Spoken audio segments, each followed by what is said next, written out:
الصلاۃ والسلام علیک یا رسول اللہ، الصلاۃ والسلام علیک یا حبیب اللہ۔ بسم اللہ الرحمن الرحیم۔ السلام علیکم ورحمۃ اللہ وبرکاتہ۔ آپ کو قافلے کے ساتھ اس لیے نہیں لے جایا گیا تھا کہ آپ کم عمر تھے، آپ وہیں درخت کے نیچے بیٹھ گئے۔ ادھر بحیرہ نے لوگوں کو دیکھا اور ان میں سے کسی میں اسے وہ صفت نظر نہ آئی جو آخری نبی کے بارے میں اسے معلوم تھی، نہ ان میں سے کسی پر وہ بدلی نظر آئی، بلکہ اس نے عجیب بات دیکھی کہ وہ بدلی وہیں پڑاؤں کی جگہ پر ہی رہ گئی تھی۔ اس کا صاف مطلب یہ تھا کہ بدلی وہی ہے جہاں اللہ کے رسول ہیں۔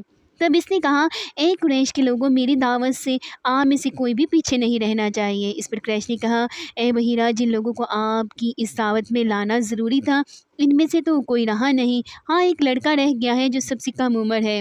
بحیرہ بولا، تب پھر مہربانی فرما کر اسے بھی بلا لیں۔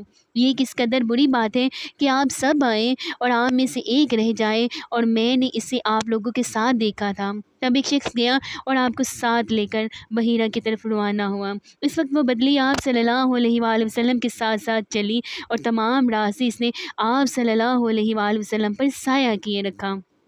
بحیرہ نے یہ منظر صاف دیکھا، وہ اب آپ صلی اللہ علیہ وآلہ وسلم کو زیادہ غور سے دیکھ رہا تھا اور آپ صلی اللہ علیہ وآلہ وسلم کے جسم مبارک میں وہ علامات تلاش کر رہا تھا جو ان کی کتب میں درج تھیں۔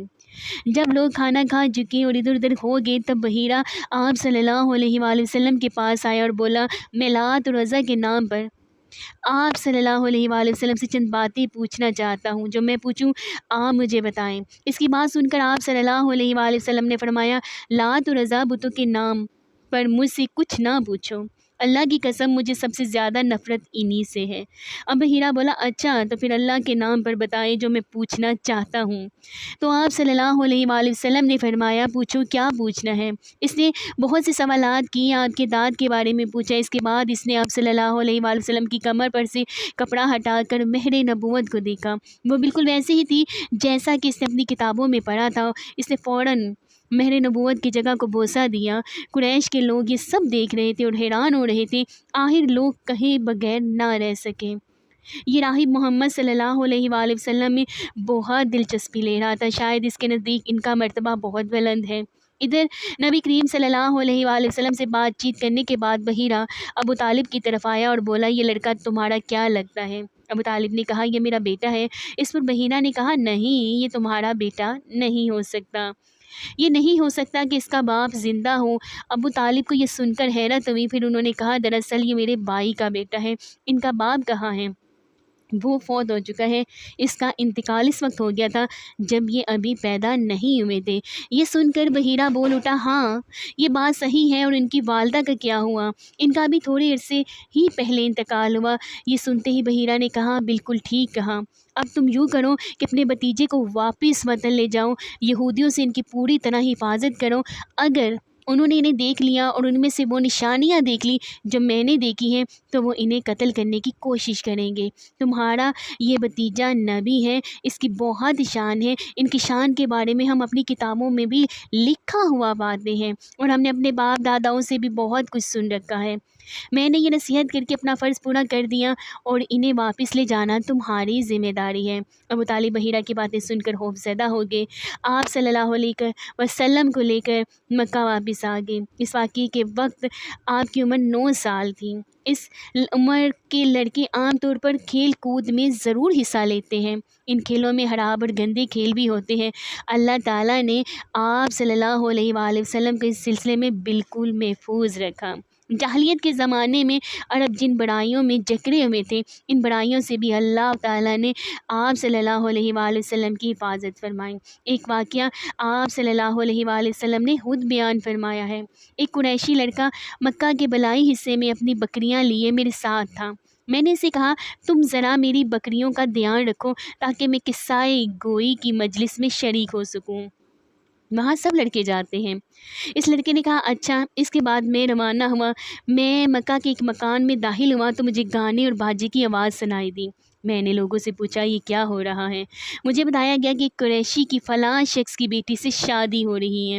میں نے اس طرف توجہ دی ہی تھی کہ میری آنکھیں نیند سے جھکنے لگیں، یہاں تک کہ میں سو گیا۔ پھر میری آنکھ اس وقت کھلی جب دھوپ مجھ پر پڑی۔ آپ واپس لڑکی کے پاس پہنچی تو اس نے پوچھا تم نے وہاں جا کر کیا کیا؟ میں نے اسے واقعہ سنا دیا۔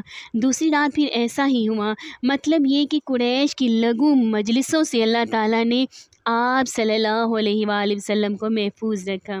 قریش کے ایک بت کا نام بوانا تھا۔ قریش ہر سال اس کے پاس حاضری دیا کرتے تھے، اس کی بے حد عزت کرتے، اس کے پاس قربانی کا جانور ذبح کرتے، سر منڈاتے، سارا دن اس کے پاس اعتکاف کرتے۔ ابو طالب بھی اپنی قوم کے ساتھ اس بت کے پاس حاضری دیتے۔ اس موقع کو قریش عید کی طرح مناتے تھے۔ ابو طالب نے نبی کریم صلی اللہ علیہ وآلہ وسلم سے کہا بھتیجے آپ صلی اللہ علیہ وآلہ وسلم بھی ہمارے ساتھ عید میں شریک ہوں۔ آپ صلی اللہ علیہ وآلہ وسلم نے انکار فرما دیا۔ ابو طالب ہر سال آپ کو شریک ہونے کے لیے کہتے رہے، لیکن آپ صلی اللہ علیہ وآلہ وسلم ہر بار انکار ہی کرتے رہے۔ آخر ایک بار ابو طالب کو غصہ آ گیا۔ آپ صلی اللہ علیہ وآلہ وسلم کی پھوپھیوں کو بھی آپ صلی اللہ علیہ وآلہ وسلم پر بے تحاشا غصہ آیا۔ وہ آپ صلی اللہ علیہ وآلہ وسلم سے بولی تم ہمارے معبودوں سے اس طرح بچتے ہو اور پرہیز کرتے ہو، ہمیں ڈر ہے کہ تمہیں کوئی نقصان نہ پہنچے۔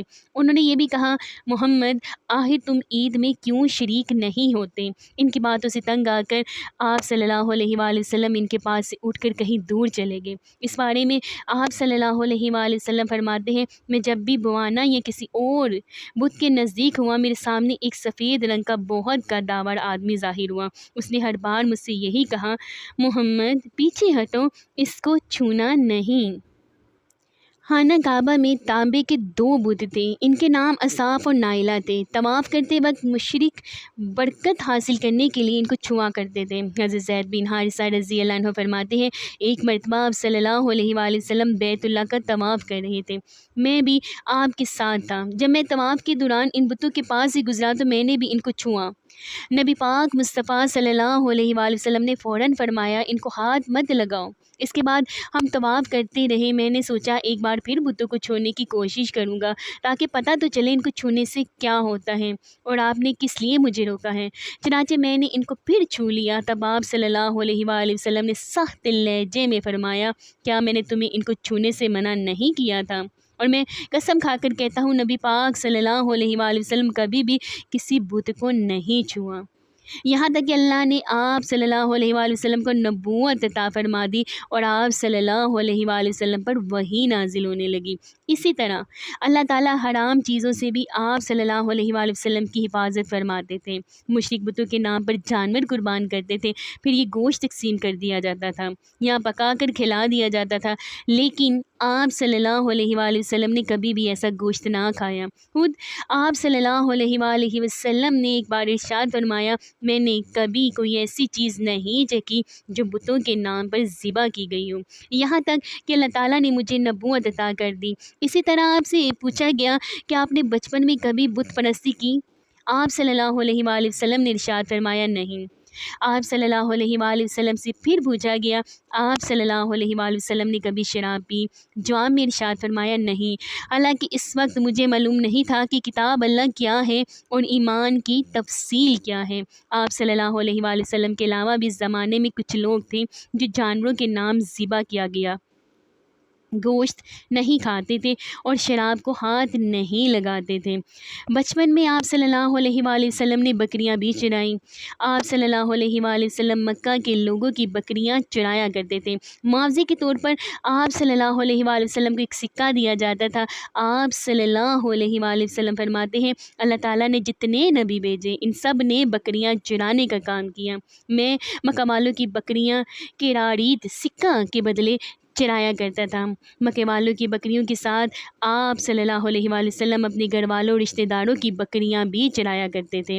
پیغمبروں نے بکریاں کیوں چرائیں اس کی وضاحت یوں بیان کی جاتی ہے اس کام میں اللہ تعالیٰ کی زبردست حکمت ہے۔ بکری کمزور جانور ہے، لہٰذا جو شخص بکریاں چراتا ہے اس میں قدرتی طور پر نرمی محبت اور انکساری کا جذبہ پیدا ہو جاتا ہے۔ ہر کام اور پیشے کی کچھ خصوصیات ہوتی ہیں، مثلاً کسان کے دل میں سختی ہوتی ہے، لوہار جفاکش ہوتا ہے، مالی نازک طبع ہوتا ہے۔ اب جو شخص بکریاں چراتا رہا، جب وہ مخلوق کی تربیت کا کام شروع کرے گا تو اس کی طبیعت میں سے گرمی اور سختی نکل چکی ہوتی ہے۔ اللہ اکبر! مخلوق کی تربیت کے لیے وہ بہت نرم مزاج ہو چکا ہوتا ہے، اور تبلیغ کے کام میں نرم مزاجی کی بہت ضرورت ہوتی ہے۔ عربوں میں ایک شخص بدر بن معاشر غفاری تھا۔ یہ عکاظ کے میلے میں بیٹھا کرتا تھا، لوگوں کے سامنے اپنی بہادری کی قصے سنایا کرتا تھا، اپنی برائیاں بیان کرتا تھا۔ ایک دن اس نے پیر پھیلا کر اور گردن اکڑا کر کہا، میں عربوں میں سب سے زیادہ عزت دار ہوں، اور اگر کوئی خیال کرتا ہے کہ وہ زیادہ عزت والا ہے تو تلوار کے زور پر یہ بات ثابت کر دکھائیں۔ اس کے یہ بڑے بول سن کر ایک شخص کو غصہ آ گیا۔ وہ اچانک اس پر جھپٹا اور اس کے گھٹنے پر تلوار دے ماری۔ اس کا گھٹنا کٹ گیا۔ یہ بھی کہا جاتا ہے کہ گھٹنا صرف زخمی ہوا تھا۔ اس پر دونوں کے قبیلے آپس میں لڑ پڑے، ان میں جنگ شروع ہو گئی۔ اس لڑائی کو فجار کی پہلی لڑائی کہا جاتا ہے۔ اس وقت آپ صلی اللہ علیہ وآلہ وسلم کی عمر مبارک 10 سال تھی۔ فجار کی ایک اور لڑائی بنو عامر کی ایک عورت کی وجہ سے ہوئی۔ اس میں بنو عامر بنو کنانہ سے لڑے، کیونکہ کنانہ کے ایک نوجوان نے اس قبیلے کی کسی عورت کو چھیڑا تھا۔ فجار کی تیسری لڑائی بھی بنو عامر اور بنو کنانہ کے درمیان ہوئی۔ یہ لڑائی قرض کی ادائیگی کے سلسلے میں ہوئی۔ فجار کی ان تینوں لڑائیوں میں نبی کریم صلی اللہ علیہ وآلہ وسلم نے کوئی حصہ نہیں لیا، البتہ فجار کی چوتھی لڑائی میں آپ صلی اللہ علیہ وآلہ وسلم نے شرکت فرمائی تھی۔ عربوں کے ہاں 4 مہینے ایسے تھے کہ ان میں سے کسی کا خون بہانا جائز نہیں تھا۔ یہ مہینے ذی القعدہ، ذی الحج، محرم اور رجب تھے۔ یہ لڑائیاں چونکہ حرمت کے ان مہینوں میں ہوئی، اس لیے ان کا نام فجار کی لڑائیاں رکھا گیا۔ فجار کا معنی ہے گناہ، یعنی یہ لڑائیاں ان کا گناہ تھا۔ چوتھی لڑائی جس میں نبی کریم صلی اللہ علیہ وآلہ وسلم نے بھی حصہ لیا، اس کا نام فجار براز ہے۔ یہ لڑائی اس طرح شروع ہوئی، قبیلہ بنو کنانہ کے براز نامی ایک شخص نے ایک آدمی اروا کو قتل کر دیا۔ اروا کا تعلق قبیلہ حوازن سے تھا۔ یہ واقعہ حرمت والے مہینے میں پیش آیا۔ براز اور اروا کے خاندان کے لوگ یعنی بنو کنانہ اور حوازن اس وقت عکاظ کے میلے میں تھے۔ وہیں کسی نے بنو کنانہ کو یہ خبر پہنچا دی کہ براز نے اروا کو قتل کر دیا ہے۔ یہ خبر سن کر بنو کنانہ کے لوگ بہت پریشان ہوئے کہ کہیں میلے ہی میں حوازن کے لوگ ان پر حملہ نہ کر دیں، اس طرح بات بہت بڑھ جائے گی۔ چنانچہ وہ لوگ مکہ کی طرف بھاگ نکلے۔ حوازن کو اس وقت تک خبر نہیں ہوئی تھی۔ انہیں کچھ دن یا کچھ وقت گزرنے پر خبر ہوئی۔ یہ بنو کنانہ پر چڑھ دوڑے، لیکن بنو کنانہ حرم میں پناہ لے چکے تھے۔ عربوں میں حرم کے اندر خون بہانا حرام تھا، اس لیے حوازن رک گئے۔ اس دن لڑائی نہ ہو سکی، لیکن دوسرے دن بنو کنانہ کے لوگ خود ہی مقابلے کے لیے باہر نکل آئے۔ ان کی مدد کرنے کے لیے یہ قبیلہ قریش بھی میدان میں نکل آیا۔ اس طرح فجار کی یہ جنگ شروع ہوئی۔ یہ جنگ 4 یا 6 دن تک جاری رہی۔ اب چونکہ قریش بھی اس جنگ میں شریک تھے، لہٰذا آپ صلی اللہ علیہ وآلہ وسلم کے چچا آپ صلی اللہ علیہ وآلہ وسلم کو بھی ساتھ لے گئے، مگر آپ صلی اللہ علیہ وآلہ وسلم نے جنگ کے سب دنوں میں لڑائی میں حصہ نہیں لیا۔ البتہ جس دن آپ صلی اللہ علیہ وآلہ وسلم میدان جنگ میں پہنچ جاتے تو بنی کنانہ کو فتح ہونے لگتی، اور جب آپ صلی اللہ علیہ وآلہ وسلم وہاں نہ پہنچتے تو انہیں شکست ہونے لگتی۔ آپ صلی اللہ علیہ وآلہ وسلم نے اس جنگ میں صرف اتنا حصہ لیا کہ اپنے چچاؤں کو تیر پکڑاتے رہے اور بس۔ 6 دن کی جنگ کے بعد کوئی فیصلہ نہ ہو سکا۔ آخرکار دونوں گروہوں میں صلح ہو گئی، لیکن یہ کافی خون خرابی کے بعد ہوئی تھی۔ اس جنگ کے فوراً بعد حلف الفضول کا واقعہ پیش آیا۔ یہ واقعہ اس طرح ہوا کہ قبیلہ زبید کا ایک شخص اپنا کچھ مال لے کر مکہ آیا۔ اسے یہ مال عاص بن وائل نے خرید لیا۔ یہ عاص بن وائل مکہ کے بڑے لوگوں میں سے تھا، ان کی بہت عزت تھی۔ اس نے مال تو لے لیا لیکن قیمت ادا نہ کی۔ زبیدی سے اپنی رقم کا مطالبہ کرتا رہا، لیکن عاص بن وائل نے رقم ادا نہ کی۔ اب یہ زبیدی شخص اپنی فریاد لے کر مختلف قبیلوں کے پاس گیا۔ ان سب کو بتایا کہ آس بن وائل نے اس پر ظلم کیا ہے، لہٰذا اس کی رقم دلوائی جائے۔ اب چونکہ آس مکہ کے بڑے لوگوں میں سے تھا، اس لیے ان سب لوگوں نے آس کے خلاف اس کی مدد کرنے سے انکار کر دیا، الٹا اسے ڈانٹ ڈپٹ کر واپس بھیج دیا۔ جب زبیدی نے ان لوگوں کی یہ حالت دیکھی تو دوسرے دن صبح سویرے وہ ابو قیس نامی پہاڑی پر چڑھ گیا۔ قریش ابھی اپنے گھروں ہی میں تھے۔ اوپر چڑھ کر اس نے بلند آواز سے چند شعر پڑھے، جن کا خلاصہ یہ ہے: اے فخر کی اولاد، اے مظلوم، ایک مظلوم کی مدد کرو، اے فخر کی اولاد، ایک مظلوم کی مدد کرو جو اپنے وطن سے دور ہے اور جس کی تمام پونجی اس وقت مکے کے اندر ہی ہے۔ اس زبیدی شخص کی خبر، یہ فریاد آپ صلی اللہ علیہ وآلہ وسلم کے چچا زبیر بن عبد المطلب نے سن لی۔ ان پر بہت اثر ہوا۔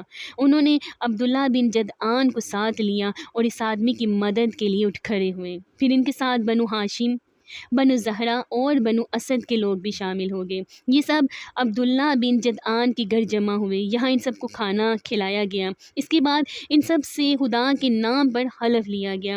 حلف کے الفاظ یہ تھے: ہم ہمیشہ مظلوم کا ساتھ دیتے رہیں گے اور اس کا حق اسے دلاتے رہیں گے۔ اس حلف کا نام حلف الفضول رکھا گیا۔ اس عہد اور حلف کے موقع پر اللہ کے رسول صلی اللہ علیہ وآلہ وسلم بھی قریش کے ساتھ موجود تھے۔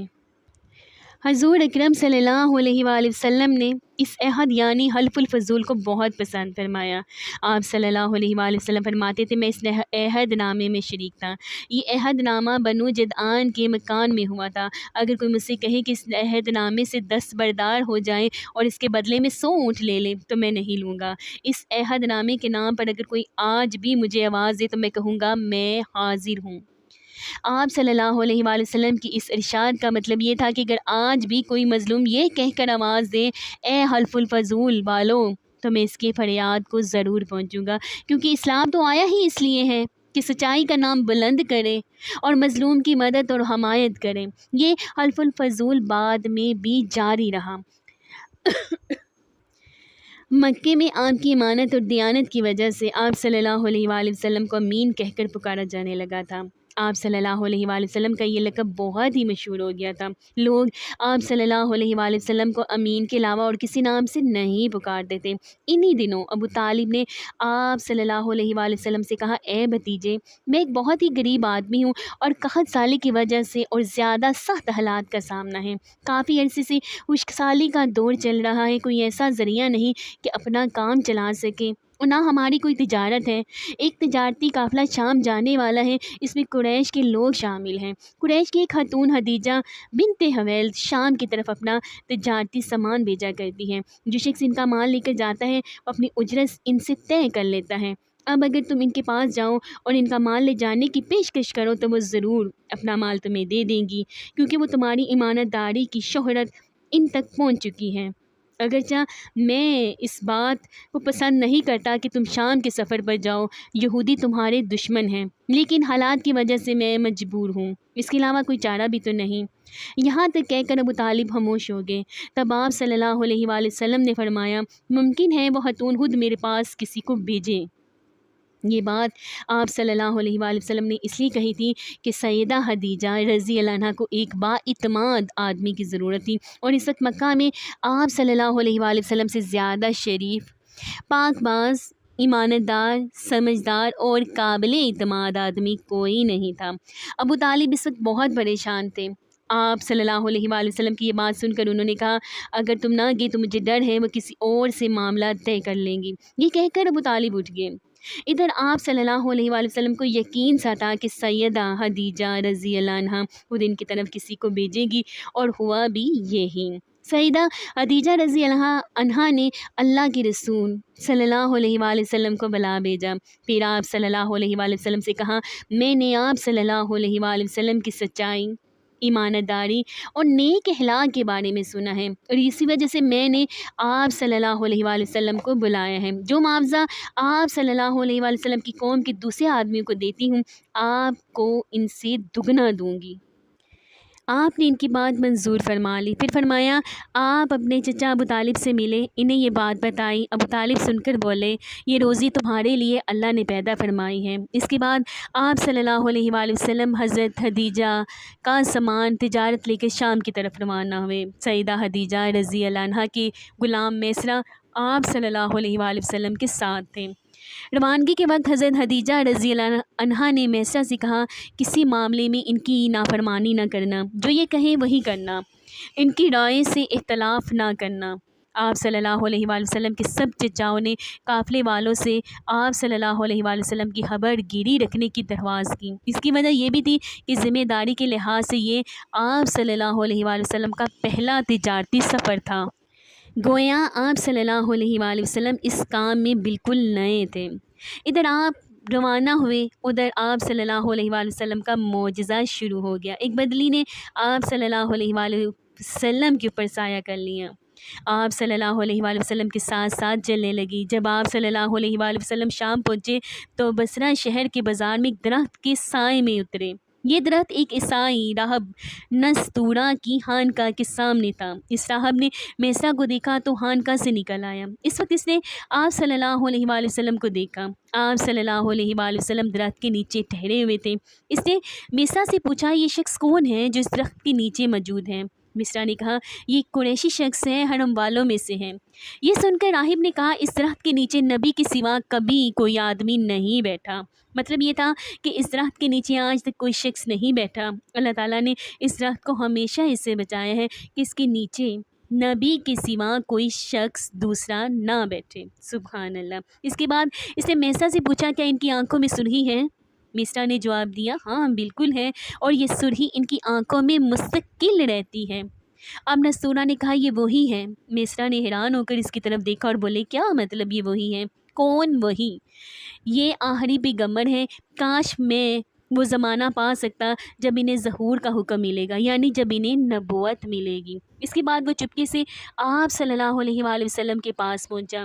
پہلے تو اس نے آپ صلی اللہ علیہ وآلہ وسلم کے سر مبارک کو بوسہ دیا، پھر آپ صلی اللہ علیہ وآلہ وسلم کے قدموں کو بوسہ دیا اور بولا میں آپ صلی اللہ علیہ وآلہ وسلم پر ایمان لاتا ہوں اور گواہی دیتا ہوں کہ آپ صلی اللہ علیہ وآلہ وسلم وہی ہیں جن کا ذکر اللہ تعالیٰ نے تورات میں فرمایا ہے۔ اس کے بعد نستورہ نے کہا اے محمد صلی اللہ علیہ وآلہ وسلم، میں نے آپ صلی اللہ علیہ وآلہ وسلم میں وہ تمام نشانیاں دیکھ لی ہیں جو پرانی کتابوں میں آپ صلی اللہ علیہ وآلہ وسلم کی نبوت کی علامتوں کے طور پر درج ہیں۔ صرف ایک نشانی باقی ہے، اس لیے آپ صلی اللہ علیہ وآلہ وسلم ذرا اپنے کندھے سے کپڑا ہٹائیں۔ آپ صلی اللہ علیہ وآلہ وسلم نے اپنے شانہ مبارک سے کپڑا ہٹا دیا۔ تب نستورہ نے وہاں مہر نبوت کو جگمگاتے دیکھا۔ وہ فوراً مہر نبوت کو چومنے کے لیے جھک گیا، پھر بولا میں گواہی دیتا ہوں کہ اللہ تعالیٰ کے سوا کوئی عبادت کے لائق نہیں، اور میں گواہی دیتا ہوں کہ آپ صلی اللہ علیہ وآلہ وسلم اللہ تعالیٰ کے پیغمبر ہیں۔ آپ صلی اللہ علیہ وآلہ وسلم کے بارے میں حضرت عیسیٰ ابن مریم علیہ السلام نے خوشخبری دی تھی، اور انہوں نے کہا تھا میرے بعد اس درخت کے نیچے کوئی نہیں بیٹھے گا سوائے اس پیغمبر کے جو امی یعنی ان پڑھ ہاشمی عربی اور مکی یعنی مکہ کے رہنے والے ہوں گے، قیامت میں حوض کوثر اور شفاعت والے ہوں گے۔ سبحان اللہ۔ اس واقعے کے بعد آپ صلی اللہ علیہ وآلہ وسلم بصرہ کے بازار تشریف لے گئے۔ وہاں آپ صلی اللہ علیہ وآلہ وسلم نے مال فروخت کیا جو ساتھ لائے تھے اور کچھ چیزیں خریدیں۔ اس خرید و فروخت کے درمیان ایک شخص نے آپ صلی اللہ علیہ وآلہ وسلم سے جھگڑا کیا اور بولا لات اور عزا کی قسم کھاؤ۔ آپ صلی اللہ علیہ وآلہ وسلم نے فرمایا میں نے ان بتوں کے نام پر کبھی قسم نہیں کھائی۔ آپ صلی اللہ علیہ وآلہ وسلم کا یہ جملہ سن کر وہ شخص چونک اٹھا۔ شاید وہ گزشتہ آسمانی کتاب کا کوئی عالم تھا اور اس نے آپ کو پہچان لیا تھا، چنانچہ بولا آپ ٹھیک کہتے ہیں۔ اس کے بعد اس نے میسرہ سے علیحدگی میں ملاقات کی، کہنے لگا میسرہ یہ نبی ہے، قسم ہے ذات کی جس کے ہاتھ میں میری جان ہے، یہ وہی ہیں جن کا ذکر ہمارے راہب اپنی کتابوں میں پاتے ہیں۔ میسرہ نے اس کی اس بات کو ذہن نشین کر لیا۔ راستے میں ایک اور واقعہ پیش آیا۔ سیدہ خدیجہ رضی اللہ عنہا کے 2 اونٹ بہت زیادہ تھک گئے تھے اور چلنے کے قابل نہ رہے۔ ان کی وجہ سے میسرہ قافلے کے پیچھے رہ گیا۔ نبی کریم صلی اللہ علیہ وآلہ وسلم قافلے کے اگلے حصے میں تھے۔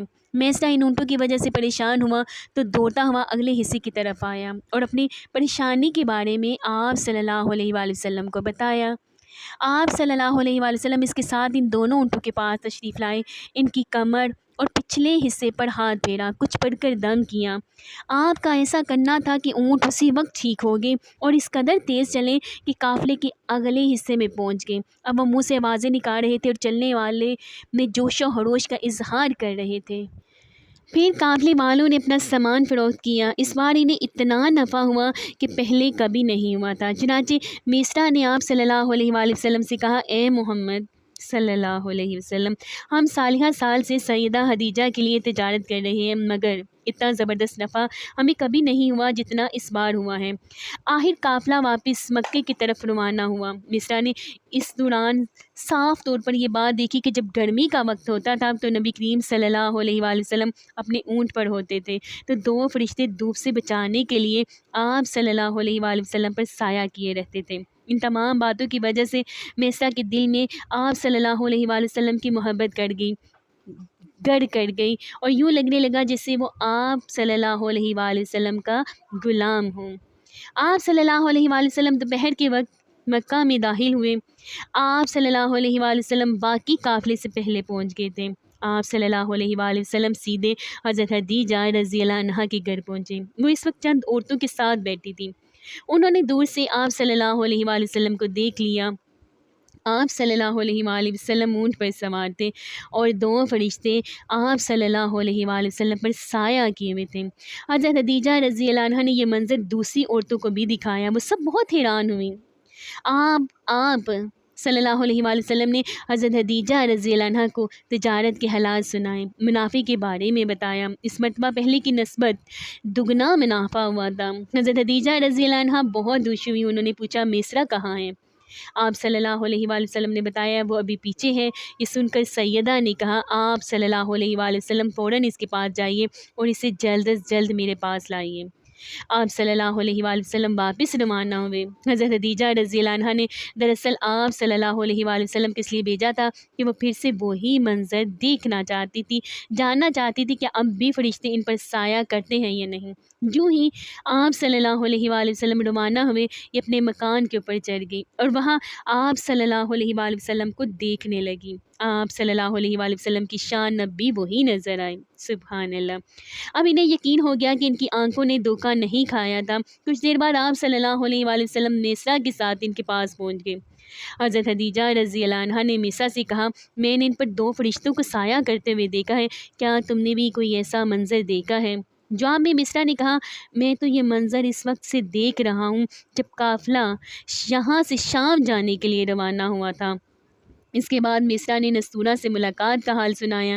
دوسرے آدمی نے جو کہا تھا وہ بھی بتایا، جس نے لات اور عزا کی قسم کھانے کے لیے کہا تھا، پھر وہ اونٹوں والا واقعہ بتایا۔ یہ تمام کی تمام باتیں سننے کے بعد سیدہ خدیجہ رضی اللہ عنہا نے آپ صلی اللہ علیہ وآلہ وسلم کو طے شدہ اجرت سے دگنا دی، جبکہ طے شدہ اجرت پہلے ہی دوسرے لوگوں کی نسبت دگنا تھی۔ ان تمام باتوں سے سیدہ خدیجہ رضی اللہ عنہا بہت حیران ہوئی۔ اب اپنے چچا زاد بھائی ورقہ بن نوفل سے ملی۔ یہ پچھلی کتابوں کے عالم تھے۔ سیدہ خدیجہ رضی اللہ عنہا نے انہیں جو کچھ خود دیکھا اور میسرا کی زبان نے سب سنا دیا تھا، وہ سب کا سب کہہ سنایا۔ ورقہ بن نوفل اس وقت عیسائی مذہب سے تعلق رکھتے تھے، اس سے پہلے وہ یہودی تھے۔ سیدہ خدیجہ رضی اللہ عنہا کی تمام باتیں سن کر ورقہ بن نوفل نے کہا، خدیجہ، اگر یہ باتیں سچ ہیں تو سمجھ لو محمد اس امت کے نبی ہیں صلی اللہ علیہ وسلم۔ میں یہ بات جان چکا ہوں کہ وہ اس امت کے ہونے والے نبی ہیں۔ دنیا کو انہی کا انتظار تھا، یہی ان کا زمانہ ہے۔ اللہ اکبر۔ یہاں یہ بات بھی واضح ہو جائے کہ نبی اکرم صلی اللہ علیہ وآلہ وسلم نے سیدہ خدیجہ رضی اللہ عنہا کے لیے تجارتی سفر صرف ایک بار ہی نہیں کیا، چند سفر اور بھی کیے۔ سیدہ خدیجہ رضی اللہ عنہا ایک شریف اور پاک باز خاتون تھیں۔ نسب کے اعتبار سے بھی قریش میں سب سے اعلیٰ تھیں۔ انہیں قریش کی سیدہ کہا جاتا تھا۔ قوم کے بہت سے لوگ ان سے نکاح کے خواہش مند تھے۔ کئی نوجوانوں کے پیغام ان تک پہنچ چکے تھے، لیکن انہوں نے کسی کے پیغام کو قبول نہیں کیا تھا۔ نبی اکرم صلی اللہ علیہ وآلہ وسلم تجارت کے سفر سے واپس آئے تو آپ صلی اللہ علیہ وآلہ وسلم کی خصوصیات دیکھ کر اور آپ صلی اللہ علیہ وآلہ وسلم کی باتیں سن کر وہ آپ صلی اللہ علیہ وآلہ وسلم سے بہت زیادہ متاثر ہو چکی تھیں، لہٰذا انہوں نے ایک خاتون نفیسہ بنت منیحہ کو آپ صلی اللہ علیہ وآلہ وسلم کی خدمت اقدس میں بھیجا۔ انہوں نے آ کر آپ صلی اللہ علیہ وآلہ وسلم سے کہا کہ اگر کوئی دولت مند اور پاک باز خاتون خود آپ صلی اللہ علیہ وآلہ وسلم کو نکاح کی پیشکش کرے تو کیا آپ صلی اللہ علیہ وآلہ وسلم مان لیں گے؟ ان کی بات سن کر آپ صلی اللہ علیہ وآلہ وسلم نے فرمایا وہ کون ہیں؟ نفیسہ نے فوراً کہا خدیجہ بنت خویلد۔ آپ صلی اللہ علیہ وآلہ وسلم نے انہیں اجازت دے دی۔ نفیسہ بنت منیہ سیدہ خدیجہ رضی اللہ عنہ کے پاس آئیں، انہیں ساری بات بتائی۔ سیدہ خدیجہ رضی اللہ عنہ نے اپنے چچا عمرو بن اسد کو اطلاع کرائی تاکہ وہ آ کر نکاح کر دیں۔ سیدہ خدیجہ رضی اللہ عنہ کی اس سے پہلے 2 مرتبہ شادی ہو چکی تھی۔ ان کا پہلا نکاح عتیق ابن معید سے ہوا تھا، اس سے بیٹی ہندہ پیدا ہوئی تھی۔ عتیق کے فوت ہو جانے کے بعد سیدہ کا دوسرا نکاح ابو حالہ نامی شخص سے ہوا۔ ابو حالہ کی وفات کے بعد سیدہ خدیجہ رضی اللہ عنہا بیوگی کی زندگی گزار رہی تھیں کہ انہوں نے آپ صلی اللہ علیہ وآلہ وسلم سے نکاح کا ارادہ کر لیا۔ اس وقت حضرت سیدہ خدیجہ رضی اللہ عنہا کی عمر مبارک 40 سال کے لگ بھگ تھی۔ سیدہ خدیجہ رضی اللہ عنہ کے چچا عمرو بن اسد وہاں پہنچ گئے۔ ادھر نبی کریم صلی اللہ علیہ وآلہ وسلم بھی اپنے چچاؤں کو لے کر پہنچ گئے۔ نکاح کس نے پڑھایا؟ اس بارے میں روایات مختلف ہیں۔ ایک روایت یہ ہے کہ یہ نکاح چچا ابو طالب نے پڑھایا تھا۔ مہر کی رقم کے بارے میں بھی روایات مختلف ہیں۔ ایک روایت یہ ہے کہ مہر کی رقم 12 اوقیہ کے قریب تھی۔ دوسری روایت یہ ہے کہ آپ نے مہر میں 20 جوان اونٹنیاں دیں۔ نکاح کے بعد نبی کریم صلی اللہ علیہ وآلہ وسلم نے ولیمے کی دعوت کھلائی اور اس دعوت میں آپ صلی اللہ علیہ وآلہ وسلم نے 1 یا 2 اونٹ ذبح کیے۔ آپ صلی اللہ علیہ وآلہ وسلم کی عمر 35 سال ہوئی تو مکہ میں زبردست سیلاب آیا۔ قریش نے سیلاب سے محفوظ رہنے کے لیے ایک بند بنا رکھا تھا، مگر یہ سیلاب اس قدر زبردست تھا کہ بند توڑ کر کعبے میں داخل ہو گیا۔ پانی کی زبردست ریلیں اور پانی کے اندر جمع ہونے کی وجہ سے کعبے کی دیواروں میں شگاف پڑ گئے۔ اس سے پہلے ایک مرتبہ یہ دیواریں آگ لگ جانے کی وجہ سے کمزور ہو چکی تھیں اور یہ واقعہ اس طرح ہوا تھا کہ ایک مرتبہ کوئی عورت کعبے کو دھونے دے رہی تھی کہ اس آگ میں سے ایک چنگاری اڑ کر کعبے کے پردوں تک پہنچ گئی۔ اسے پردوں کو آگ لگ گئی اور دیواریں تک جل گئیں۔ اس طرح دیواریں بہت کمزور ہو گئی تھیں۔ یہی وجہ تھی کہ سیلاب نے ان کو کمزور دیواروں میں شگاف کر دیے تھے۔ سیدنا ابراہیم علیہ السلام نے کعبے کی جو دیواریں اٹھائی تھی وہ 9 گز اونچی تھیں، ان پر چھت نہیں تھی۔ لوگ کعبے کے لیے نذرانے وغیرہ لاتے تھے، یہ نذرانے کپڑے اور خوشبوئیں وغیرہ ہوتی تھیں۔ کعبے کے اندر جو کنواں تھا یہ سب نذرانے اس کنویں میں ڈال دیے جاتے تھے۔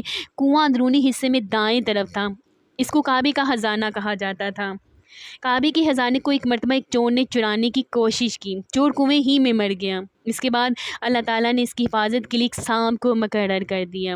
یہ سانپ کنویں کی منڈیر پر بیٹھا رہتا تھا، کسی کو خزانے کے نزدیک تک نہیں آنے دیتا تھا۔ قریش بھی سے خوف زدہ رہتے تھے۔ اب جب کہ کعبے کی دیواروں میں شگاف پڑ گئے اور نئے سرے سے اس کی تعمیر کا مسئلہ پیش آیا تو اللہ تعالیٰ نے ایک پرندے کو بھیجا، وہ اس سانپ کو اٹھا لے گیا۔ یہ دیکھ کر قریش کے لوگ بہت خوش ہوئے۔ اب انہوں نے نئے سرے سے کعبے کی تعمیر کا فیصلہ کر لیا اور پروگرام بنایا کہ بنیادیں مضبوط بنا کر دیواروں کو زیادہ اونچا اٹھایا جائے۔ اس طرح دروازے کو بھی اونچا کر دیا جائے گا تاکہ کعبے میں کوئی داخل نہ ہو، صرف وہی شخص داخل ہو جس سے وہ اجازت دیں۔ اب انہوں نے پتھر جمع کیے، ہر قبیلہ اپنے حصے کے پتھر الگ جمع کر رہا تھا۔ چندہ بھی جمع کیا گیا، چندے میں انہوں نے پاک کمائی دی، ناپاک کمائی نہیں دی گئی۔ مثلا طوائفوں کی آمدنی، سود کی کمائی، دوسرے کا مال غصب کر کے حاصل کی گئی دولت چندے میں نہیں دی، اور پاک کمائی انہوں نے بلا وجہ نہیں دی تھی۔ ایک خاص واقعہ پیش آیا تھا جس سے وہ اس نتیجے پر پہنچے تھے کہ اس کا کام میں صرف پاک کمائی لگائی جائے گی۔ وہ واقعہ یوں تھا، ایک قریشی سردار ابو وہب عمرو بن عابد نے جب یہ کام شروع کرنے کے لیے ایک پتھر اٹھایا تو پتھر اس کے ہاتھ سے نکل کر پھر اسی جگہ پہنچ گیا جہاں سے اسے اٹھایا گیا تھا۔ اس پر قریشی حیران و پریشان ہوئے۔ آخر خود وہب کھڑا ہوا اور بولا، اے گروہ قریش، کعبے کی بنیادوں میں سوائے پاک مال کی کوئی دوسرا مال شامل مت کرنا۔ بیت اللہ کے تعمیر میں کسی بدکار عورت کی کمائی، سود کی کمائی یا زبردستی حاصل کی گئی دولت ہرگز شامل نہ کرنا۔ یہ وہب نبی کریم صلی اللہ علیہ وآلہ وسلم کے والد حضرت عبداللہ کا ماموں تھا اور اپنی قوم میں ایک شریف آدمی تھا۔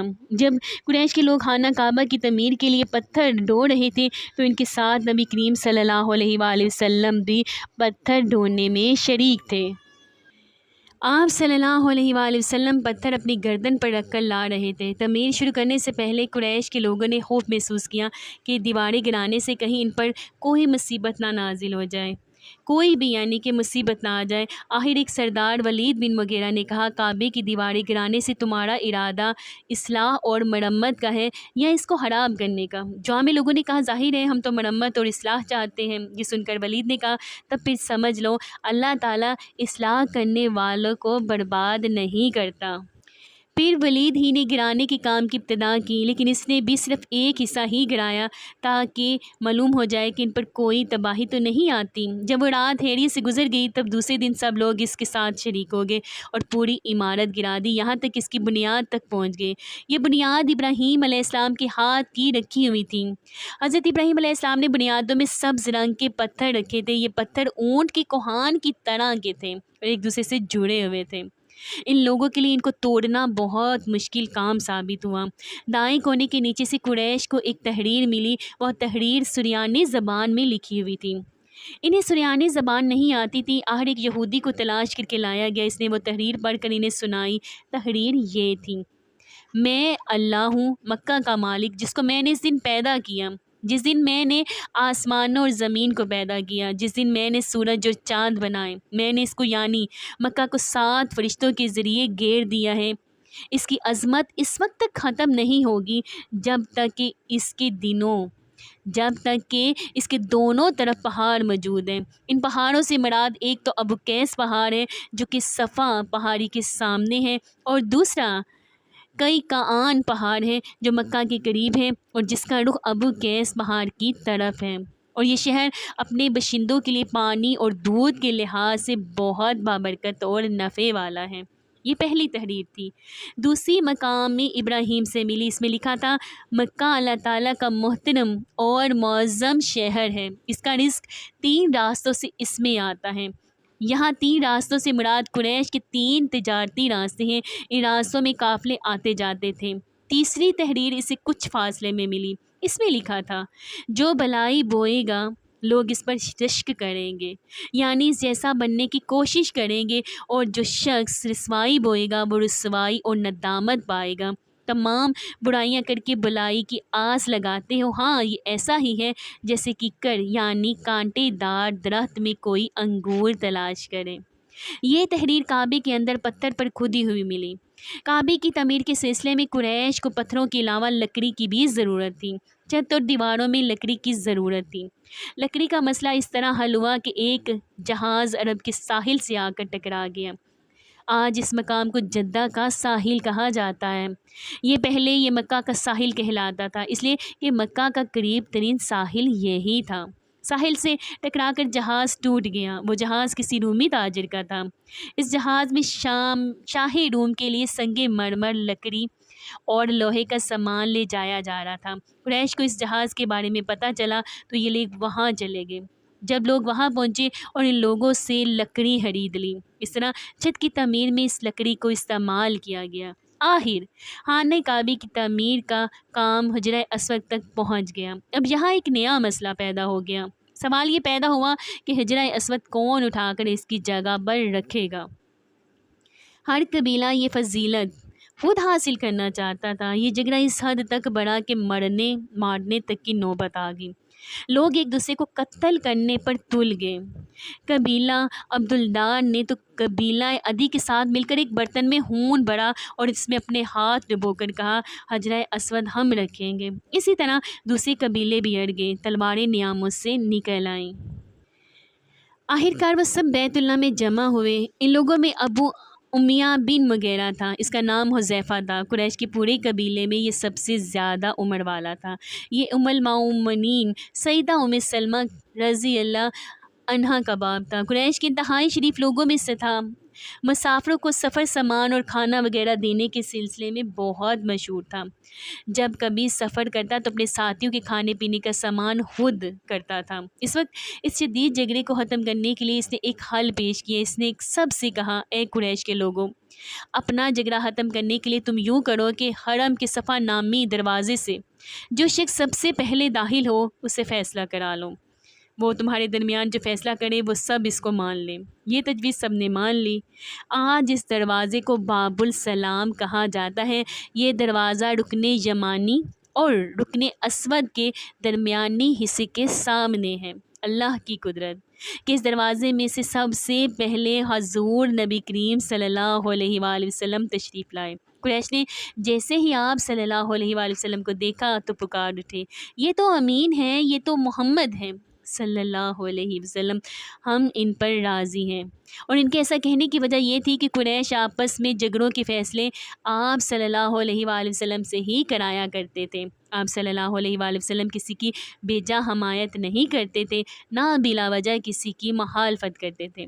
پھر ان لوگوں نے اپنے جھگڑے کی تفصیل آپ کو سنائی۔ ساری تفصیل سن کر آپ صلی اللہ علیہ وآلہ وسلم نے فرمایا، ایک چادر لے آؤ۔ وہ لوگ چادر لے آئے۔ آپ صلی اللہ علیہ وآلہ وسلم نے اس چادر کو بچھایا اور اپنے دستے مبارک سے حجرہ اسود کو اٹھا کر اس چادر پر رکھ دیا۔ اس کے بعد آپ صلی اللہ علیہ وآلہ وسلم نے ارشاد فرمایا، ہر قبیلے کے لوگ اس چادر کا ایک ایک کنارہ پکڑ لیں، پھر سب مل کر اس کو اٹھائیں۔ انہوں نے ایسا ہی کیا۔ چادر کو اٹھائے ہوئے وہ اس مقام تک آ گئے جہاں حجرہ اسود کو رکھنا تھا۔ اس کے بعد نبی اکرم صلی اللہ علیہ وآلہ وسلم نے حجرہ اسود کو اٹھا کر اس کی جگہ رکھنا چاہا، لیکن عین اسی وقت ایک نجدی شخص آگے بڑھا اور تیز آواز میں بولا، بڑے تعجب کی بات ہے کہ آپ لوگوں نے ایک کم عمر نوجوان کو اپنا رہنما بنا لیا ہے، اس کی عزت افزائی میں لگ گئے ہو۔ یاد رکھو، یہ شخص سب کو گروہوں میں تقسیم کر دے گا، تم لوگوں کو پارا پارا کر دے گا۔ قریب تھا کہ لوگوں میں سے اس کی باتوں سے ایک بار پھر جھگڑا ہو جائے، لیکن پھر خود ہی انہوں نے محسوس کر لیا کہ حضور صلی اللہ علیہ وآلہ وسلم نے جو فیصلہ کیا ہے وہ لڑانے والا نہیں ہے، لڑائی ختم کرنے والا ہے۔ چنانچہ حجرہ اسود کو نبی کریم صلی اللہ علیہ وآلہ وسلم نے اپنے مبارک ہاتھوں سے اس کی جگہ پر رکھ دیا۔ مورخوں نے لکھا ہے کہ یہ نجدی شخص دراصل ابلیس تھا، جو اس موقع پر انسانی شکل میں آیا تھا۔ جب کعبے کی تعمیر مکمل ہو گئی تو قریش نے اپنے بتوں کو پھر سے اس میں سجا دیا۔ کعبے کی یہ تعمیر جو قریش نے کی چوتھی تعمیر تھی۔ سب سے پہلے کعبے کو فرشتوں نے بنایا تھا۔ بعض صحابہ نے فرمایا ہے کہ زمین و آسمان کو پیدا کرنے سے پہلے اللہ تعالیٰ کا عرش پانی کے اوپر تھا۔ جب عرش کو پانی پر ہونے کی وجہ سے حرکت ہوئی تو اس پر یہ کلمہ لکھا گیا، لا الہ الا اللہ محمد رسول اللہ صلی اللہ علیہ وآلہ وسلم، اللہ تعالیٰ کے سوا کوئی معبود نہیں، محمد صلی اللہ علیہ وآلہ وسلم اللہ تعالیٰ کے رسول ہیں۔ اس کلمے کے لکھے جانے کے بعد عرش ساکن ہو گیا۔ پھر جب اللہ تعالیٰ نے آسمانوں اور زمین کو پیدا کرنے کا ارادہ فرمایا تو اس نے پانی پر ہوا کو بھیجا، اسے پانی میں موجیں اٹھنے لگی اور بخارات اٹھنے لگے۔ اللہ تعالیٰ نے ان بخارات یعنی بھاپ سے آسمان کو پیدا فرمایا۔ پھر اللہ تعالیٰ نے کعبے کی جگہ سے پانی کو ہٹا دیا، جگہ خشک ہو گئی، کیونکہ چنانچہ یہی بیت اللہ کی جگہ ساری زمین کی اصل ہے اور اس کا مرکز ہے، یعنی خشکی بڑھتے بڑھتے 7 بڑے اعظم بن گئی۔ جب زمین ظاہر ہو گئی تو اس پر پہاڑ قائم کیے گئے۔ زمین پر سب سے پہلا پہاڑ ابو قبیس ہے۔ پھر اللہ تعالیٰ نے فرشتوں کو حکم فرمایا، زمین پر میرے نام کا ایک گھر بناؤ تاکہ آدم علیہ السلام کی اولاد اس گھر کے ذریعے میری پناہ مانگے۔ انسان اس گھر کا طواف کریں جس طرح تم نے میرے عرش کے گرد طواف کیا ہے تاکہ میں ان سے راضی ہو جاؤں۔ فرشتوں نے حکم کی تعمیل کی۔ پھر آدم علیہ السلام نے خانہ کعبہ کی تعمیر شروع کی۔ اس کے بعد حضرت ابراہیم علیہ السلام نے خانہ کعبہ کی تعمیر کی۔ اس طرح قریش کے ہاتھوں یہ تعمیر چوتھی بار ہوئی تھی۔ حضور اکرم صلی اللہ علیہ وآلہ وسلم کی عمر مبارک 40 سال کے قریب ہوئی تو وحی کے اثار شروع ہو گئے۔ اس سلسلے میں سب سے پہلے آپ صلی اللہ علیہ وآلہ وسلم کو سچے خواب دکھائی دینے لگے۔ آپ صلی اللہ علیہ وآلہ وسلم جو خواب دیکھتے وہ حقیقت بن کر سامنے آ جاتا۔ اللہ تعالیٰ نے سچے خوابوں کا سلسلہ اس لیے شروع کیا کہ اچانک فرشتے کی آمد سے کہیں آپ صلی اللہ علیہ وآلہ وسلم خوفزدہ نہ ہو جائیں۔ ان دنوں ایک بار آپ صلی اللہ علیہ وآلہ وسلم نے سیدہ خدیجہ رضی اللہ عنہا سے فرمایا، جب میں تنہائی میں جا کر بیٹھتا ہوں تو مجھے آواز سنائی دیتی ہے، کوئی کہتا ہے اے محمد، اے محمد صلی اللہ علیہ وسلم۔ ایک بار آپ صلی اللہ علیہ وآلہ وسلم نے فرمایا، مجھے ایک نور نظر آتا ہے، یہ نور جاگنے کی حالت میں نظر آتا ہے، مجھے ڈر ہے کہ اس کے نتیجے میں کوئی بات نہ پیش آ جائے۔ ایک بار آپ صلی اللہ علیہ وآلہ وسلم نے یہ بھی فرمایا، اللہ کی قسم مجھے جتنی نفرت ان بتوں سے ہے اتنی کسی اور چیز سے نہیں ہے۔ وہی کے لیے آپ صلی اللہ علیہ وآلہ وسلم کو ذہنی طور پر تیار کرنے کے لیے اللہ تعالیٰ نے فرشتے اسرافیل کو آپ کا ہمدم بنا دیا تھا۔ آپ ان کی موجودگی کو محسوس تو کرتے تھے مگر انہیں دیکھ نہیں سکتے تھے۔ اس طرح آپ صلی اللہ علیہ وآلہ وسلم کو نبوت کی خوشخبریاں دی جاتی رہیں، آپ صلی اللہ علیہ وآلہ وسلم کو وحی کے لیے تیار کیا جاتا رہا۔ اللہ تعالیٰ نے آپ صلی اللہ علیہ وآلہ وسلم کے دل میں تنہائی کا شوق پیدا فرما دیا تھا، چنانچہ آپ صلی اللہ علیہ وآلہ وسلم کو تنہائی عزیز ہو گئی۔ آپ صلی اللہ علیہ وآلہ وسلم غار حرا میں چلے جاتے اور وہاں وقت گزارتے۔ اس پہاڑ سے آپ صلی اللہ علیہ وآلہ وسلم کو ایک بار آواز بھی سنائی دی تھی، میری طرف تشریف لائیے اے اللہ کے رسول صلی اللہ علیہ وآلہ وسلم۔ اس غار میں آپ صلی اللہ علیہ وآلہ وسلم مسلسل کئی راتیں گزارتے، اللہ عز و جل کی عبادت کرتے۔ کبھی آپ 3 راتوں تک وہاں ٹھہرے رہتے، کبھی 7 راتوں تک، کبھی پورا مہینہ وہاں گزار دیتے۔ آپ صلی اللہ علیہ وآلہ وسلم جو کھانا ساتھ لے جاتے تھے جب ختم ہو جاتا تو گھر تشریف لے جاتے۔ یہ کھانا عام طور پر زیتون کا تیل اور خشک روٹی ہوتا تھا، کبھی کھانے میں گوشت بھی ہوتا تھا۔ غار حرا میں قیام کے دوران کچھ لوگ وہاں سے گزرتے اور ان میں کچھ مسکین لوگ ہوتے تو آپ صلی اللہ علیہ وآلہ وسلم انہیں کھانا کھلاتے تھے۔ غار حرا میں آپ صلی اللہ علیہ وآلہ وسلم عبادت کس طرح کرتے تھے؟ روایات میں اس کی وضاحت نہیں ملتی، علماء کرام نے اپنا اپنا خیال ضرور ظاہر کیا ہے۔ ان میں سے ایک خیال یہ ہے کہ آپ صلی اللہ علیہ وآلہ وسلم کائنات کی حقیقت پر غور و فکر کرتے تھے اور یہ غور و فکر لوگوں سے الگ رہ کر ہی ہو سکتا تھا۔ پھر ہر کار وہ رات آ گئی جب اللہ تعالیٰ نے آپ صلی اللہ علیہ وآلہ وسلم کا نبوت اور رسالت عطا فرمائی۔ آپ صلی اللہ علیہ وآلہ وسلم کی نبوت کے ذریعے اپنے بندوں پر عظیم احسان فرمایا۔ وہ ربیع الاول کا مہینہ تھا اور تاریخ 17 تھی۔ بعض علماء نے یہ لکھا ہے کہ وہ رمضان کا مہینہ تھا کیونکہ قرآن پاک رمضان میں نازل ہونا شروع ہوا تھا۔ اس میں 8ویں اور 3 تاریخ بھی روایات میں آئی ہے، اور یہ پہلا موقع تھا جب جبرائیل علیہ السلام وحی لے کر آپ صلی اللہ علیہ وآلہ وسلم کی خدمت میں حاضر ہوئے۔ اس سے پہلے وہ آپ صلی اللہ علیہ وآلہ وسلم کے پاس نہیں آئے تھے۔ جس صبح حضرت جبرائیل علیہ السلام وحی لے کر آئے وہ پیر کی صبح تھی، اور پیر کی صبح ہی آپ صلی اللہ علیہ وآلہ وسلم اس دنیا میں تشریف لائے تھے۔ آپ صلی اللہ علیہ وآلہ وسلم فرمایا کرتے تھے، پیر کے دن کا روزہ رکھو کیونکہ میں پیر کے دن پیدا ہوا ہوں، پیر کے دن ہی مجھے نبوت ملی ہے۔ بہرحال اس بارے میں روایات بھی مختلف ہیں۔ یہ بات طے ہے کہ اس وقت آپ صلی اللہ علیہ وآلہ وسلم کی عمر مبارکہ 40واں سال تھا۔ آپ صلی اللہ علیہ وآلہ وسلم اس وقت نیند میں تھے کہ جبرائیل علیہ السلام تشریف لے آئے، اور ان کے ہاتھ میں ایک ریشمی کپڑا تھا اور اس کپڑے میں ایک کتاب تھی۔ انہوں نے آتے ہی کہا، اقرا، یعنی پڑھیے۔ آپ صلی اللہ علیہ وآلہ وسلم نے فرمایا، میں نہیں پڑھ سکتا، یعنی میں پڑھا لکھا نہیں۔ اس پر جبرائیل علیہ السلام نے آپ صلی اللہ علیہ وآلہ وسلم کو سینے سے لگا کر بھینچا۔ آپ صلی اللہ علیہ وآلہ وسلم فرماتے ہیں، انہوں نے مجھے زور سے بھینچا کہ مجھے موت کا گمان ہوا۔ اس کے بعد انہوں نے مجھے چھوڑ دیا، پھر کہا پڑھیے، یعنی جو میں کہوں وہ پڑھیے۔ اس پر آپ صلی اللہ علیہ وآلہ وسلم نے فرمایا، میں کیا پڑھوں؟ تب جبرائیل علیہ السلام نے سورہ علق کی یہ آیت پڑھی۔ ترجمہ: اے پیغمبر صلی اللہ علیہ وآلہ وسلم، آپ صلی اللہ علیہ وآلہ وسلم پر جو قرآن نازل ہوا کرے گا اپنے رب کا نام لے کر پڑھا کیجیے، یعنی جب پڑھیں تو بسم اللہ الرحمن الرحیم کہہ کر پڑھا کیجیے۔ جس نے مخلوقات کو پیدا کیا، جس نے انسان کو خون کے لوتھڑے سے پیدا کیا، آپ قرآن پڑھا کیجیے، اور آپ کا رب بڑا کریم ہے، جو چاہتا ہے عطا کرتا ہے، اور ایسا ہے جس نے لکھے پڑھوں کو قلم سے تعلیم دی۔ اور عام طور پر انسانوں کو دوسرے ذریعوں سے ان چیزوں کی تعلیم دی جن کو وہ نہیں جانتا تھا۔ آپ صلی اللہ علیہ وآلہ وسلم فرماتے ہیں میں نے ان آیتوں کو اس طرح پڑھ دیا جس کے بعد وہ فرشتہ میرے پاس سے چلا گیا، ایسا لگتا تھا گویا میرے دل میں ایک تحریر لکھ دی گئی ہو، یعنی یہ کلمات مجھے زبانی یاد ہو گئے۔ اس کے بعد آپ صلی اللہ علیہ وآلہ وسلم گھر تشریف لائے۔ بعض روایات میں آتا ہے کہ جبرائیل علیہ السلام جب غار میں آئے تو پہلے انہوں نے یہ الفاظ کہے تھے، اے محمد صلی اللہ علیہ وآلہ وسلم، آپ صلی اللہ علیہ وآلہ وسلم اللہ کے رسول ہیں اور میں جبرائیل ہوں۔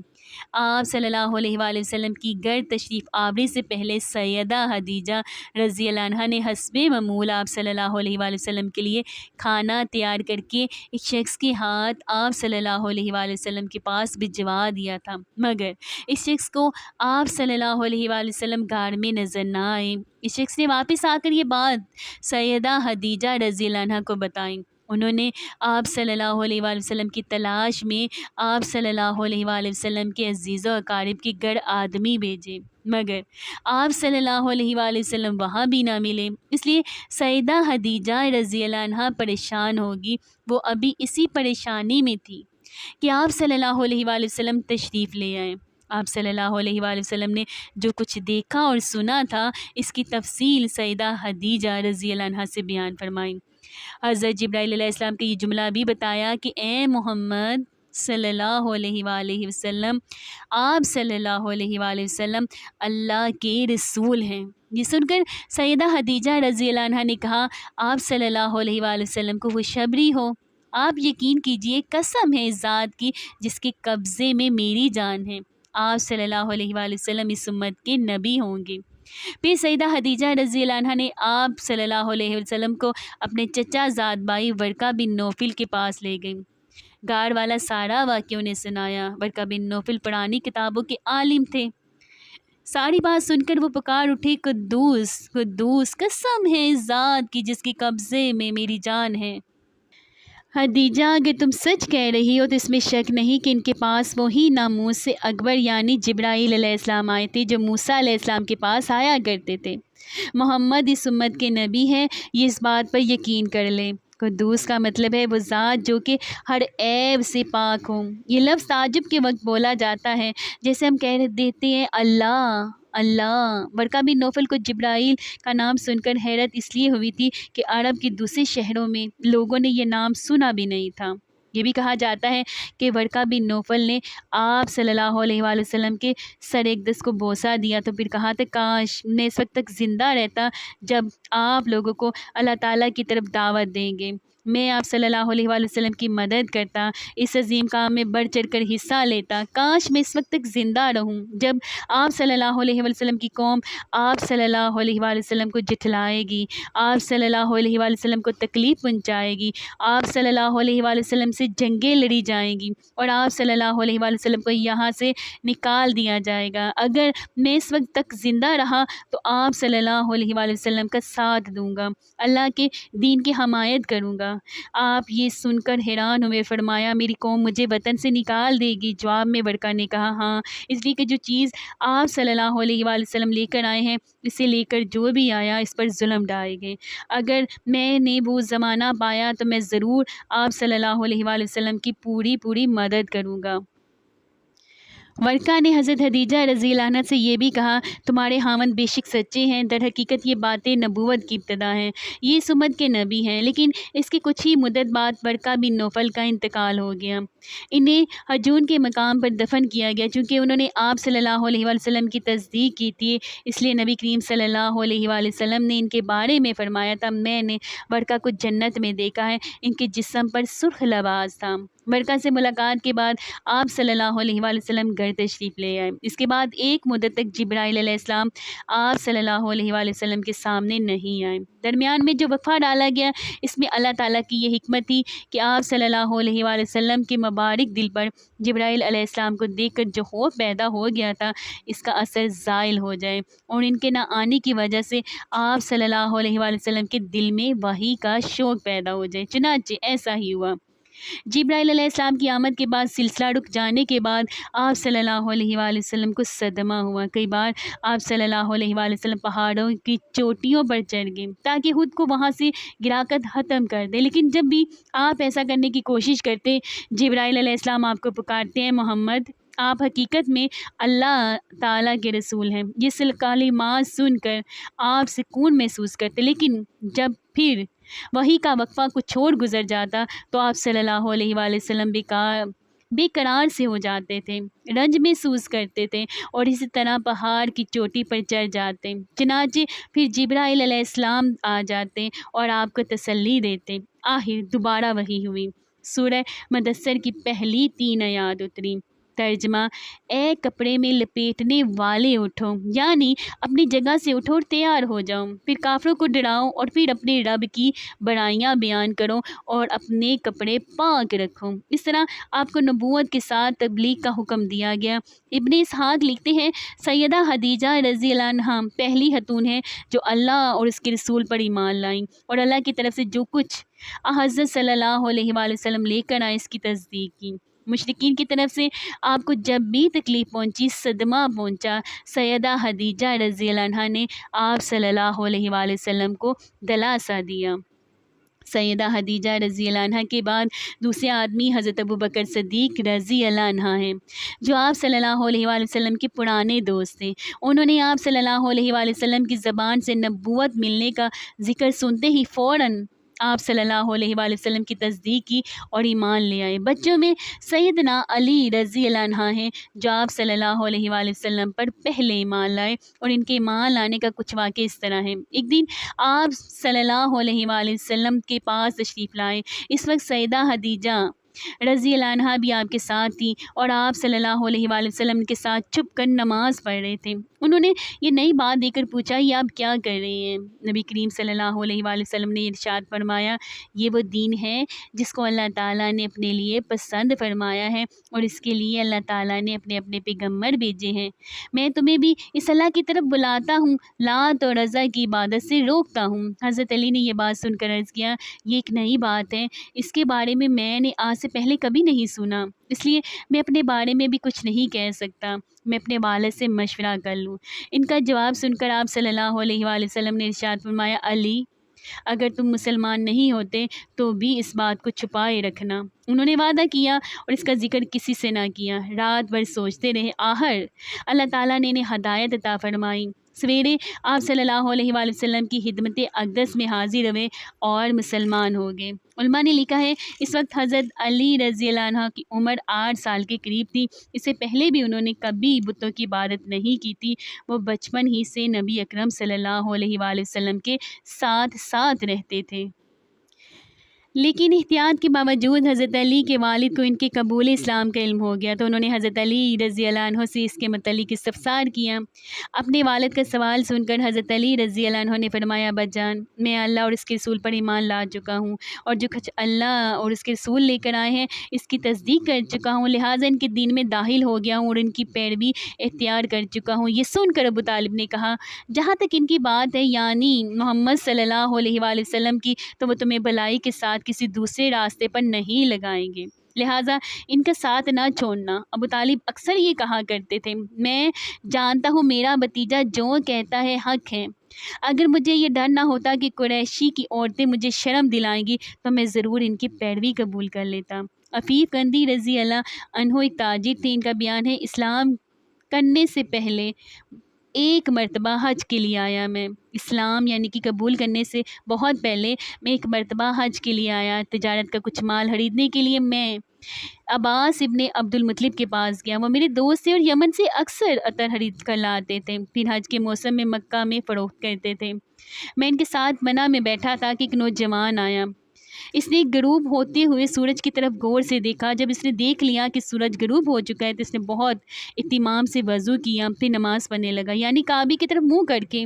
پھر ایک لڑکا آیا جو بالغ ہونے کے قریب تھا، اس نے وضو کیا اور اس نوجوان کے برابر کھڑے ہو کر نماز پڑھنے لگا۔ پھر ایک عورت خیمے سے نکلی اور ان کے پیچھے نماز کی نیت باندھ کر کھڑی ہو گئی۔ اس کے بعد ان نوجوان نے رکوع کیا تو اس لڑکے اور عورت نے بھی رکوع کیا۔ نوجوان نے سجدے میں گیا تو وہ دونوں بھی سجدے میں چلے گئے۔ یہ منظر دیکھ کر میں نے عباس بن عبد المطلب سے پوچھا، عباس یہ کیا ہو رہا ہے؟ انہوں نے بتایا یہ میرے بھائی عبداللہ کے بیٹے کا دین ہے۔ محمد صلی اللہ علیہ وآلہ وسلم کا دعویٰ ہے کہ اللہ تعالیٰ نے اسے پیغمبر بنا کر بھیجا ہے۔ یہ لڑکا میرا بھتیجا ہے، علی ابن طالب ہے، اور یہ عورت محمد صلی اللہ علیہ وآلہ وسلم کی بیوی خدیجہ ہے، اور یہ عفیف قندی رضی اللہ عنہا مسلمان ہوئے تو کہا کرتے تھے کاش اس وقت میں ان میں چوتھا آدمی میں ہوتا۔ اس واقعے کے وقت غالباً حضرت زید بن حارثہ اور حضرت ابوبکر صدیق رضی اللہ عنہ وہاں موجود نہیں تھے، اگرچہ اس وقت تک دونوں مسلمان ہو چکے تھے۔ حضرت زید بن حارثہ رضی اللہ عنہ غلاموں میں سب سے پہلے ایمان لائے تھے۔ یہ حضور اکرم صلی اللہ علیہ وآلہ وسلم کے زاد کردہ غلام تھے۔ پہلے یہ حضرت خدیجہ رضی اللہ عنہ کے غلام تھے۔ شادی کے بعد انہوں نے زید بن حارثہ رضی اللہ عنہ کو آپ صلی اللہ علیہ وآلہ وسلم کی غلامی میں دے دیا تھا۔ یہ غلام کس طرح بنے یہ بھی سن لیں۔ جاہلیت کے زمانے میں ان کی والدہ انہیں لیے اپنے ماں باپ کے ہاں جا رہی تھی کہ قافلے کو لوٹ لیا گیا۔ ڈاکو ان کے بیٹے زید بن حارثہ رضی اللہ عنہ کو بھی لے گئے، پھر انہیں عکاظ کے میلے میں بیچنے کے لیے لایا گیا۔ ادھر سیدہ خدیجہ رضی اللہ عنہ نے حکیم بن حزام رضی اللہ عنہ کو میلے میں بھیجا۔ وہ ایک غلام خریدنا چاہتی تھیں۔ آپ حکیم بن حزام رضی اللہ عنہ کی پھوپھی تھیں۔ حکیم بن حزام رضی اللہ عنہ میلے میں آئیں تو وہاں انہوں نے زید بن حارثہ رضی اللہ عنہ کو بکتے دیکھا۔ اس وقت ان کی عمر 8 سال تھی۔ حکیم بن حزام رضی اللہ عنہ کو یہ اچھے لگے، چنانچہ انہوں نے سیدہ خدیجہ رضی اللہ عنہ کے لیے انہیں خرید لیا۔ حضرت خدیجہ رضی اللہ عنہ کو بھی یہ بہت پسند آئے اور انہوں نے انہیں اپنی غلامی میں لے لیا، پھر نبی کریم صلی اللہ علیہ وآلہ وسلم کو ہدیہ کر دیا۔ اس طرح حضرت زید بن حارثہ رضی اللہ عنہ آپ صلی اللہ علیہ وآلہ وسلم کے غلام بنے۔ پھر جب آپ صلی اللہ علیہ وآلہ وسلم نے اسلام کی دعوت دی تو فوراً آپ صلی اللہ علیہ وآلہ وسلم پر ایمان لائے۔ بعد میں حضور صلی اللہ علیہ وآلہ وسلم نے انہیں آزاد کر دیا تھا، مگر یہ عمر بھر حضور اکرم صلی اللہ علیہ وآلہ وسلم کی خدمت میں رہے۔ ان کے والد ایک مدت سے ان کی تلاش میں تھے۔ کسی نے انہیں بتایا کہ زید مکہ میں دیکھے گئے ہیں۔ ان کے والد اور چچا انہیں لینے فوراً مکہ معظمہ کی طرف چل پڑے۔ مکہ پہنچ کر یہ آپ صلی اللہ علیہ وآلہ وسلم کی خدمت میں حاضر ہوئے اور آپ کو بتایا کہ زید ان کے بیٹے ہیں۔ ساری بات سن کر آپ صلی اللہ علیہ وآلہ وسلم نے ارشاد فرمایا تم زید سے پوچھ لو، اگر یہ تمہارے ساتھ جانا چاہے تو مجھے کوئی اعتراض نہیں ہے، اور یہاں میرے پاس رہنا چاہے تو ان کی مرضی ہے۔ زید رضی اللہ عنہ سے پوچھا گیا تو انہوں نے نبی کریم صلی اللہ علیہ وآلہ وسلم کے ساتھ رہنا پسند کیا۔ اس پر باپ نے کہا تیرا بڑا ہو زید، تو آزادی کے مقابلے میں غلامی کو پسند کر رہا ہے۔ جواب میں حضرت زید رضی اللہ عنہ نے کہا ہاں، ان کے مقابلے میں کسی اور کو ہرگز نہیں چن سکتا۔ آپ نے حضرت زید رضی اللہ عنہ کی یہ بات سنی تو آپ کو فوراً حجرہ اسود کے پاس گئے اور اعلان فرمایا آج سے زید میرا بیٹا ہے۔ ان کے والد اور چچا مایوس ہو گئے، تاہم نبی کریم صلی اللہ علیہ وآلہ وسلم نے انہیں اجازت دے دی کہ وہ جب چاہے زید سے ملنے آ سکتے ہیں، چنانچہ وہ ملنے کے لیے آتے رہے۔ تو یہ تھے حضرت زید بن حارثہ رضی اللہ عنہ جو غلاموں میں سب سے پہلے ایمان لائے۔ حضرت زید واحد صحابی ہیں جن کا قرآن کریم میں نام لے کر ذکر کیا گیا ہے۔ اگر آپ کو میری ویڈیو اچھی لگی تو پلیز اس کو لائک کریں، میرے چینل کو سبسکرائب کریں، اور میں دعا کرتی ہوں کہ آپ جہاں کہیں رہیں ہمیشہ ہنس سے مسکراتے رہیں، سدا شاد و آباد رہیں۔ اللہ پاک نے ہمیں ایمان والی زندگی دی ہے، اللہ پاک ہمیں ایمان پر موت بھی عطا کرے۔ اللہ پاک ہمیں سنتے رسول پر چلنے کی توفیق عطا کرے اور قرآن پاک پر عمل کرنے کی توفیق عطا فرمائے۔ اللہ رب العزت ہمیں اور ہماری اولادوں کو اپنے پیارے اور فرما بردار بندوں میں شامل کر دے، آمین ثم آمین یا رب العالمین۔ ملتی ہوں پھر آپ کے ساتھ نیکسٹ ویڈیو میں، فی امان اللہ۔